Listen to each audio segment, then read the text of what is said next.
साल दर साल मेहनत करने वाले लाखों छात्र, रात दिन जागकर पढ़ाई करने वाले युवा, और फिर एक सुबह अचानक खबर आती है कि पेपर लीक हो गया।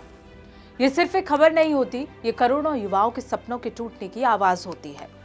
सालों की तैयारी, माँ बाप की गाड़ी कमाई, उम्मीदें पानी में मिल जाती हैं। लेकिन अब इस लूटपाट और पेपर लीक के काले कारोबार पर लगाम कसने के लिए सरकार ने अब तक का सबसे बड़ा और सबसे सख्त हंटर चला दिया है। सवाल यह है कि क्या ये नया कानून सच में पेपर लीक के नेटवर्क को पूरी तरह खत्म कर देगा? आइए इस पूरे एक्सप्लेनर में समझते हैं कि सरकार की ये जो नई व्यवस्था है क्या है और कैसे काम करेगी। सबसे पहले बात करते हैं इस नए कानून की ताकत की। सरकार ने सार्वजनिक परीक्षा यानी अनुचित साधनों की रोकथाम अधिनियम के तहत ऐसे प्रावधान किए हैं जिन्हें सुनकर पेपर लीक करने वाले माफियाओं की नींद उड़ना तय है। 10 साल तक की जेल।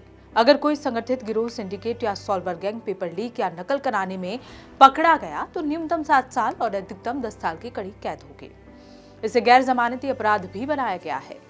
तो वहीं 10 करोड़ तक का जुर्माना भी लगाया जा सकता है। सिर्फ जेल ही नहीं, बल्कि जो संस्थान या सर्विस प्रोवाइडर एजेंसी इस गड़बड़ी में शामिल पाई जाएंगी उस पर 10 करोड़ रुपए तक का भारी जुर्माना ठोका जाएगा। संपत्ति की जब्ती होगी। नियमों के मुताबिक अगर बात कर ली जाए तो अपराध से कमाई गई अवैध संपत्ति को भी जब्त किया जा सकता है। अब छात्रों के लिए क्या कुछ है?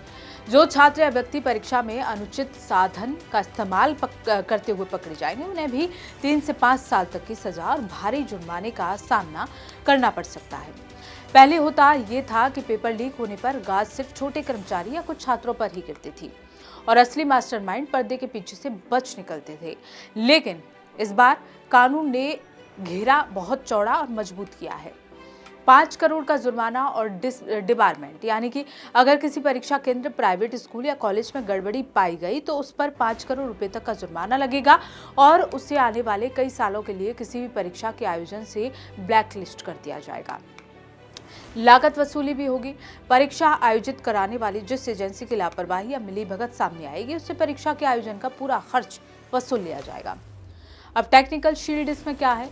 अब प्रश्न पत्रों के वितरण से लेकर सेंटर तक पहुंचने की प्रक्रिया को डिजिटल एन्क्रिप्शन, जीपीएस ट्रैकिंग और रियल टाइम सीसीटीवी निगरानी के दायरे में लाया गया है ताकि रास्ते में पेपर गायब होने का कोई मौका ही ना बचे।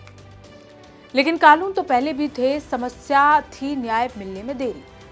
केस सालों साल चलते थे और अपराधी खुलेआम घूमते थे। इस नए सिस्टम में इस पर सबसे बड़ा प्रहार किया गया है। अब 2 महीने में जांच पूरी हो जाएगी। पुलिस, केंद्रीय एजेंसी या विशेष कार्यबल को इस तरह के मामलों की जांच अधिकतम 2 महीने के भीतर ही पूरी करनी होगी। विशेष फास्ट ट्रैक बना दिए गए हैं।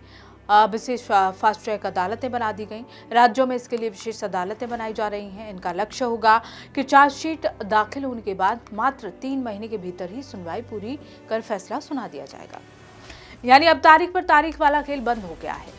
गलती करने वालों को महीने के भीतर सलाखों के पीछे भेजने की पूरी तैयारी है। ये सवाल हर युवा के मन में है कि क्या वाकई ये कानून जमीन पर असर दिखाएगा? देश के अलग अलग राज्यों में जिस तरह से लगातार पेपर लीक की घटनाएं सामने आ रही थीं, उसने पूरी व्यवस्था पर सख्त सवाल खड़े कर दिए थे। लेकिन जानकारों का मानना है कि इस कानून की सफलता इस बात पर निर्भर करेगी कि राज्य सरकारें और स्थानीय प्रशासन इसे कितनी सख्ती से लागू करते हैं। अगर राजनीतिक इच्छा शक्ति मजबूत रही और सिस्टम के भीतर बैठे भ्रष्ट तंत्र पर कड़ा एक्शन हुआ तो तभी इन माफियाओं की कमर पूरी तरह से टूट पाएगी। नया कानून आ चुका है, सजा तय हो चुकी है और जुर्माने का दायरा भी अरबों खरबों के इन सिंडिकेट्स की जेब पर भारी पड़ने वाला है। अब वक्त आ गया है शुचिता के साथ काम किया जाए, पारदर्शिता के साथ काम किया जाए ताकि हर उस युवा की मेहनत का सम्मान हो जो दिन रात एक करके अपनी मंजिल की तैयारी कर रहा है। क्या आपको लगता है कि ये कड़ा कानून पेपर लीक की बीमारी को जड़ से खत्म कर पाएगा? हमें कमेंट में जरूर बताएं।